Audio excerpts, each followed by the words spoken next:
Apa yang membuat mereka kok menang terus? Saya jawab singkat. Tuhan. Kenapa dengan mudahnya mengatakan Tuhan?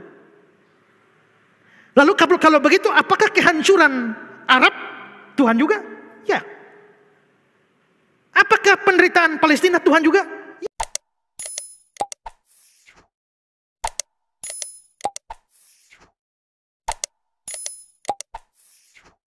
Tapi sebelum membahas sikap kita,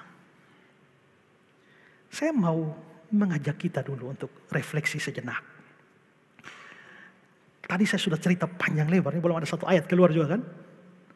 Padahal ini khotbah nih. Ya.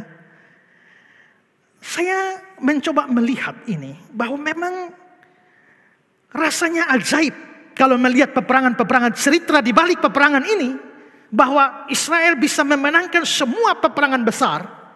Bahkan ketika mereka hitung-hitungan secara manusia, mereka pasti hancur. 1948 mereka baru berusia beberapa jam, tapi bisa lolos dari Liga Arab. Begitu juga dalam perang 6 hari, seandainya mereka tidak mendahului, mereka habis. Lebih-lebih Yom Kippur, mereka tidak persiapan sama sekali, mereka bisa habis. Tapi anehnya, menang juga ya. Apa yang membuat mereka kok menang terus? Saya jawab singkat. Tuhan. Kenapa dengan mudahnya mengatakan Tuhan? Lalu kalau begitu, apakah kehancuran Arab Tuhan juga? Ya. Apakah penderitaan Palestina Tuhan juga? Ya. Kenapa bisa begitu? Karena kalau kita berkembali pada doktrin providency of God, Allah menetapkan dan menghendaki apapun yang terjadi di kolong langit ini. Segala hal, tidak ada yang terjadi kebetulan.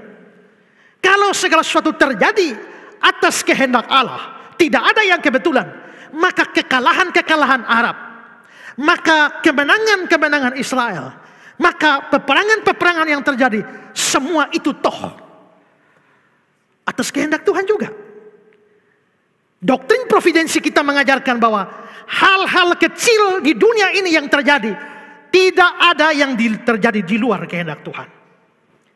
Dalam Matius 10, 29-30, bukankah burung pipit dijual 2 ekor seduit? Namun seekor pun daripadanya tidak akan jatuh ke bumi di luar kehendak Bapamu. Dan kamu rambut kepalamu pun terhitung semuanya. Burung pipit jatuh, itu dalam kehendak Tuhan. Tidak mungkin ada burung pipit jatuh di luar kehendak Tuhan. Bahkan rambut kepalamu pun jatuh, itu tidak bisa di luar kehendak Tuhan. Berarti hal yang paling remeh sekalipun, seperti jatuhnya burung pipit dan rontoknya sehelai rambut kita, itu di dalam kehendak Tuhan. Dalam Ayub 28, 25-26, ketika ia menetapkan kekuatan angin, mengatur banyaknya air, ketika ia membuat ketetapan bagi hujan dan jalan bagi kilat guru, itu berarti angin, air, hujan, kilat, semuanya diatur oleh Tuhan.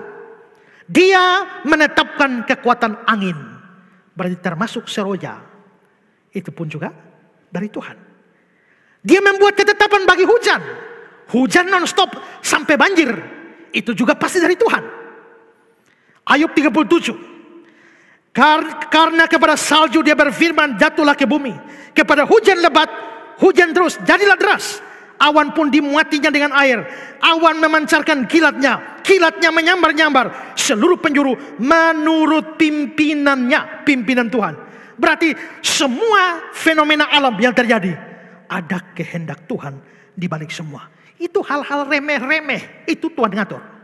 Kalau hal-hal remeh seperti ini, itu harus terjadi karena kehendak Tuhan. Apalagi hal-hal besar, seperti kembalinya Israel ke tanah air mereka, seperti hancurnya atau pecahnya peperangan-peperangan, kemenangan-kemenangan Israel, kekalahan-kekalahan Liga Arab, dan semua yang terjadi di sana. Pokoknya tidak ada satu peristiwa di dunia ini yang bukan kehendak Tuhan. tahu dari mana kehendak Tuhan. Kalau sudah terjadi, kehendak Tuhan. Kalau belum terjadi, kita tidak tahu itu kehendak Tuhan atau tidak. Kalau besok saya mau ke Jakarta, hari ini, masih hari ini, saya belum tahu Tuhan menetapkan saya ke Jakarta atau tidak. Karena belum terjadi. Tapi kalau besok ternyata saya bisa ke Jakarta, itu tanda bahwa memang Tuhan menghendaki saya ke Jakarta. Kalau Tuhan tidak kehendaki, tidak bisa. Dasarnya apa? Yesaya 14 ayat 24. Tuhan semesta alam telah bersumpah, firman-Nya, sesungguhnya seperti yang kumaksud, demikian akan terjadi. Coba pikir baik. Seperti yang kumaksud, demikian akan terjadi. Kalau terjadi, seperti yang kumaksud. Yang kumaksud itu yang terjadi. Kalau terjadi berarti yang kumaksud. Kalau tidak terjadi berarti tidak kumaksud. Kumaksud pasti terjadi. Terus, demikian akan terjadi dan seperti yang kurancang, demikian akan terlaksana. Seperti yang kurancang, demikian akan terlaksana. Kalau terlaksana berarti seperti yang kurancang. Kalau tidak terlaksana berarti aku tidak merancangkan. Kalau terjadi berarti kurancang. Terjadi kumaksud. Israel menang, itu kurancang. Palestina kalah, itu kumaksud. Hamas kalah, itu kumaksud. Kalau besok nanti Israel kalah, itu kumaksud, itu kurancang. Besok Palestina menang, demikian juga kumaksud. Pokoknya segala yang terjadi itu ketetapan Tuhan. Dari sudut pandang providence of God ini, kita juga harus melihat bahwa kalau sampai Israel pernah dibuang, Yehuda dibuang ke Babilonia, bisa pulang ke tanah air mereka, itu Tuhan yang kerjakan. Bahkan setelah hilang tahun 70, kembali lagi 1948 di negeri mereka, itu juga Tuhan.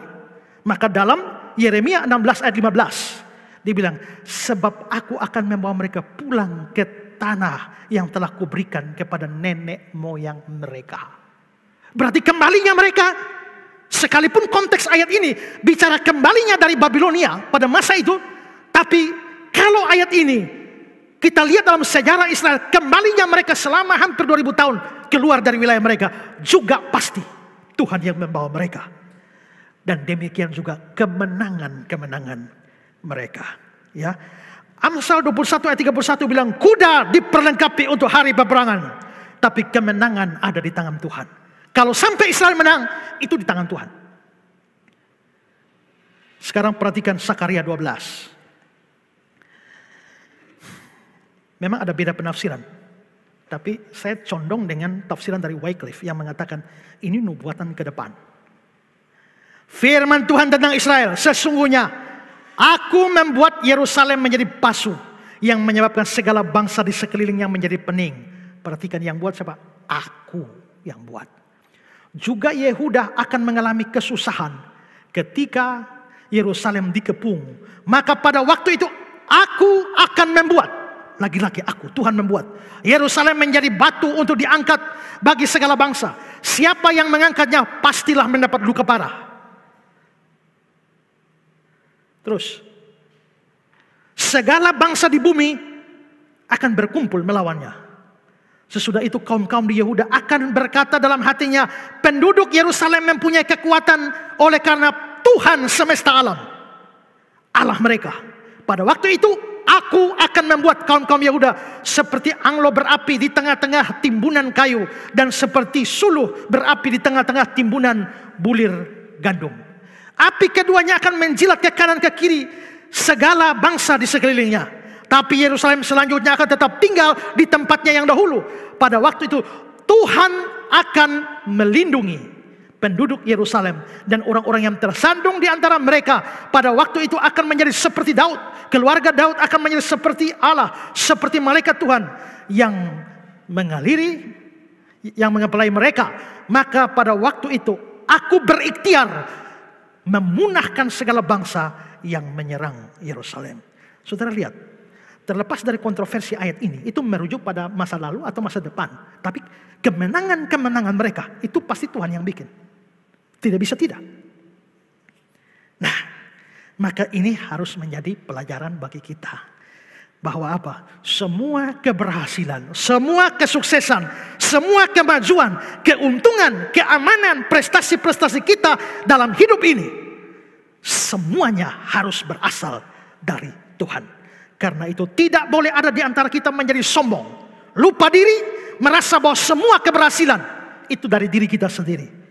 Tidak, semua keberhasilan dari Tuhan. Yesaya 31. Celakalah orang-orang yang pergi ke Mesir minta pertolongan, yang mengandalkan kuda-kuda, yang percaya kepada keretanya yang begitu banyak, dan kepada pasukan berkuda yang begitu besar jumlahnya, tetapi tidak memandang kepada yang Maha Kudus Allah Israel, dan tidak mencari Tuhan. Karena itu jangan pernah kita melupakan Tuhan dalam setiap keberhasilan apapun dalam hidup kita. Ingat, tanpa Tuhan kita tidak bisa meraih apapun dalam hidup ini. Seperti Mazmur 27:8, sekarang aku tahu bahwa Tuhan memberi kemenangan kepada orang yang diurapinya, menjawab dari surga yang kudus dengan kemenangan yang gilang gemilang oleh tangan kanannya. Orang ini memegahkan kereta dan orang itu memegahkan kuda, tapi kita bermegah dalam nama Tuhan Allah kita. Kalau begitu, apapun keberhasilan pasti di tangan Tuhan. Kembali pada persoalan Israel Palestina. Setelah konflik-konflik semua ini, bagaimana orang Kristen bersikap? Haruskah kita mendukung Israel atau mengutuknya? Haruskah kita bersenang atau bersorak karena kekalahan Palestina? Ataukah kita juga mendukung Palestina? Atau bagaimana? Bagaimana orang Kristen menilai semua ini dari sudut pandang iman Kristen? Bersambung minggu depan. Tuhan memberkati kita.